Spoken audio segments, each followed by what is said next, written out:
अस्सलाम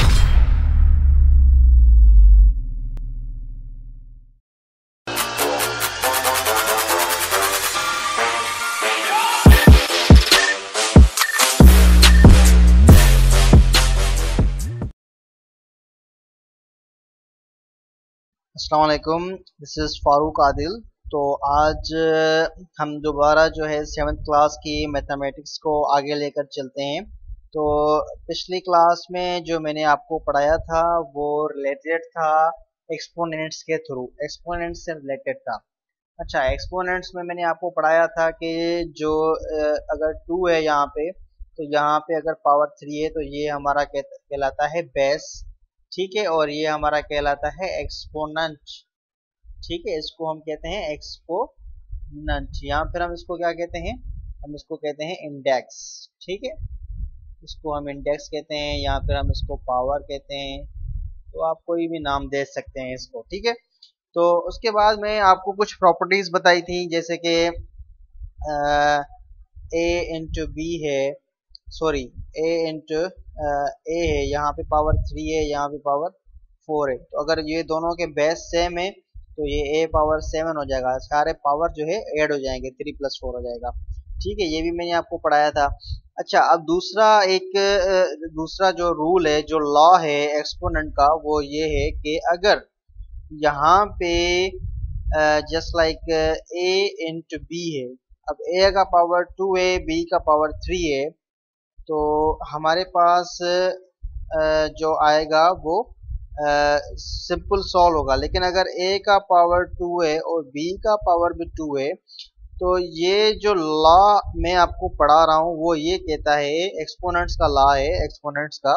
तो वो ये कहता है कि अगर बेसिस जो हैं हमारे वो डिफरेंट हैं और हमारी पावर जो है वो सेम है, तो हमारे पास जो रिजल्ट आएगा वो कुछ इस तरह का आएगा, ए इंटू बी, मतलब ए मल्टीप्लाई विद बी और पावर एक रख देंगे, मतलब दोनों का एक ही सेम। ठीक है, तो इसका मतलब ये हुआ कि अगर यहाँ पे 3 पावर 2 है और 5 पावर 2 है, तो हम क्या करेंगे, बेसिस को मल्टीप्लाई करेंगे, मतलब 5 3 आर 15। ठीक है, उसके बाद पावर कितना है 2, तो ये 2 रख देंगे। ठीक है, तो ये हमारा इसका आंसर आएगा। और इसको ये जो है ये काफ़ी इम्पोर्टेंट है, ये इससे एमसीक्यूज भी आते हैं। ठीक है, तो ये आपको लॉ जो है, ये जो आपको इसका फीचर जो है एक्सपोनेंट में जो ये लॉ आता है, इसको ध्यान में रखना चाहिए। ठीक है, दूसरा इसी का ही जो है वो अपोजिट है। अच्छा, ये ध्यान में रखिए कि ये मल्टीप्लाई में हो। ठीक है, ये मल्टीप्लाई में होना ज़रूरी है, दोनों basis, different basis with same power. ठीक है, डिफरेंट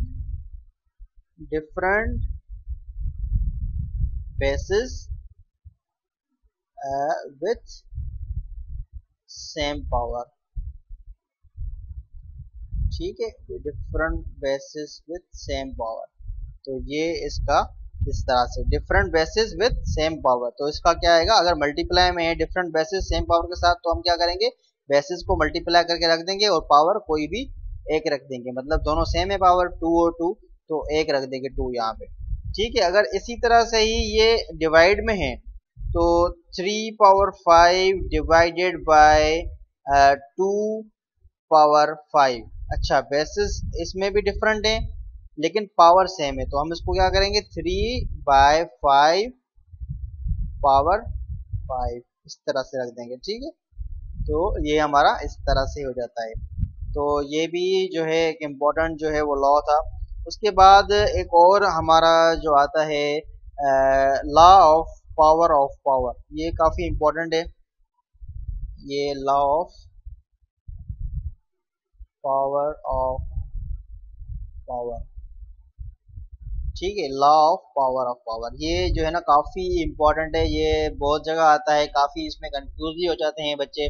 तो इसमें मैं अगर आपको एग्जांपल दूं कि 3 की पावर 2 और उसके बाद पावर 5, तो अक्सर ये लोग ये करते हैं कि 2 + 5 कर देते हैं या फिर कुछ इस तरह से कर देते हैं, लेकिन वो टोटली रॉन्ग है।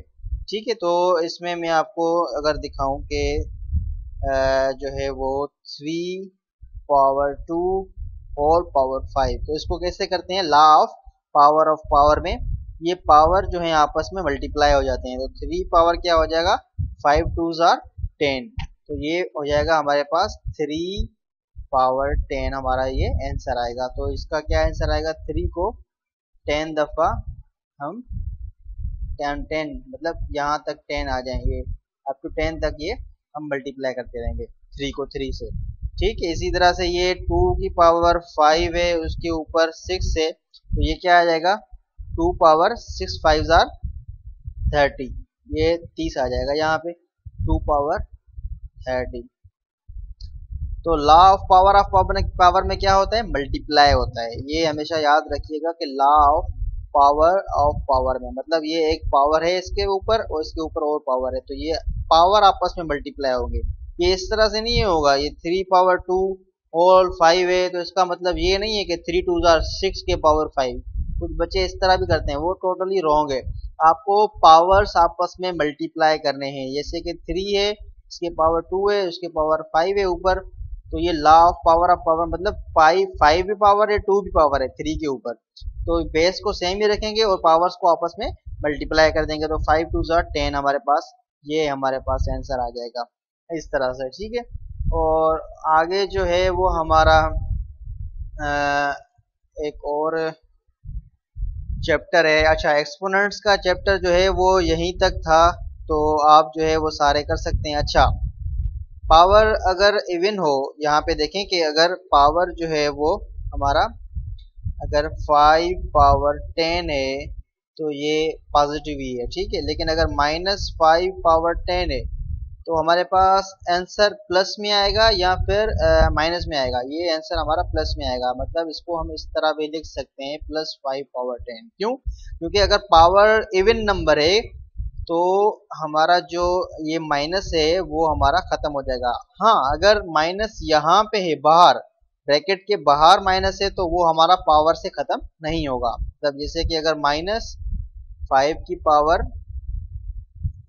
-5 की पावर 10 है, अब -5 की पावर 10 तो हमारा +5 की पावर 10 आ जाएगा, ठीक है, लेकिन ये बाहर वाली माइनस जो है वो यहीं पे रहेगी, तो माइनस प्लस -5 की पावर 10 आ जाएगा, ये वही हो जाएगा। लेकिन अगर यहाँ पे -5 की पावर 11 है तो ये पॉजिटिव नहीं होगा, क्योंकि अगर हमारा पावर इवन में होता तो हमारा ये माइनस खत्म हो जाता, लेकिन अगर हमारा पावर जो है वो ऑड नंबर है, ठीक है, ऑड नंबर है, तो ये हमारा क्या हो जाएगा, ये हमारा -5 पावर 11 ही रहेगा हमारा, ठीक है, ये चेंज नहीं होगा क्योंकि इसका पावर क्या है, ऑड नंबर है। अगर इवन होता तो ये हमारा +5 पावर जो भी पावर था 10 या फिर क्या भी हो जाता, लेकिन यहाँ पे अगर माइनस है ब्रैकेट के बाहर, ये याद रखिएगा, बाहर अगर माइनस है तो ये चेंज नहीं होगा कभी भी, भले पावर आपका इवन में हो, भले पावर आपका ऑड में हो, किसी में भी हो, ये चेंज माइनस नहीं होगा। ठीक है, तो ये हमारा यहाँ तक था। उसके बाद हमारा यूनिट 5 है, square root of positive number है। अच्छा, यूनिट 5 जो है हमारा वो काफ़ी इंटरेस्टिंग है, इसको हम ज़रा देखेंगे, थोड़ा इंट्रो कर देंगे। इंट्रोडक्शन में आपको अभी करा देता हूँ, लेकिन नेक्स्ट वीडियो में इंशाल्लाह फिर इसको डिटेल से पढ़ेंगे, ठीक है। तो यहाँ पे अगर हम देखेंगे स्क्वायर क्या होता है, ठीक है, एक होता है स्क्वायर, दूसरा होता है स्क्वायर रूट, ठीक है, दो अलग अलग चीजें हैं।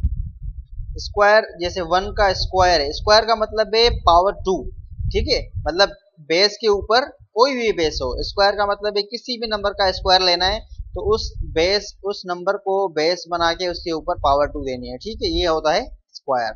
या फिर आसान जो है ना लफ्जों में ये कहें कि किसी भी नंबर का अगर हमें स्क्वायर फाइंड करने को कहे तो उस नंबर को उसी के साथ मल्टीप्लाई करते हैं। जैसे हमें कहे 5 का स्क्वायर तो हम कहेंगे 5 पावर 2, लेकिन अगर आपको ये भी नहीं समझ आ रहा तो आप ये लिख लें 5 × 5, ठीक है, उसी नंबर को उसी के साथ मल्टीप्लाई करने को हम क्या कहते हैं, स्क्वायर कहते हैं, ठीक है।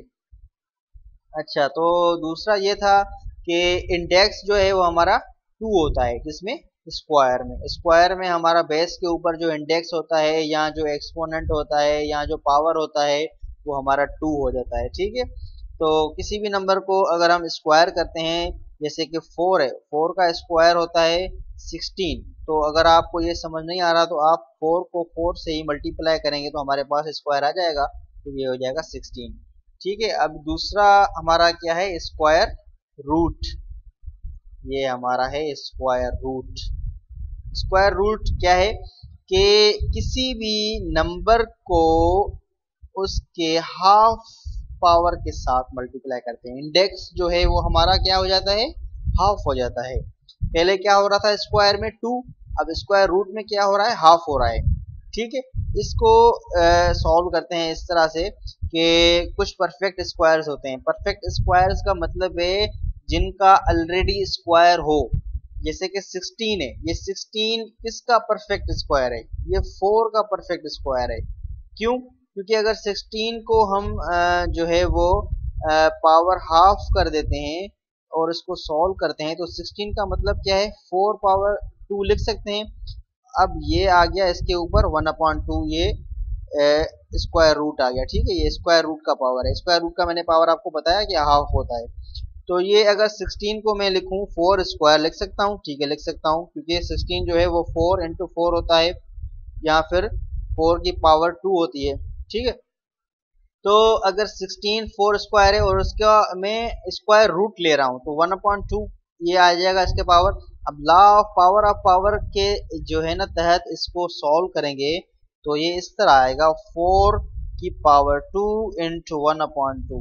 जैसे मैंने आपको बताया था कि लॉ ऑफ पावर में जो दोनों पावर हैं वो आपस में मल्टीप्लाई होते हैं। तो ये 2 कैंसिल हो जाएगा तो क्या बचेगा, सिंपल 4।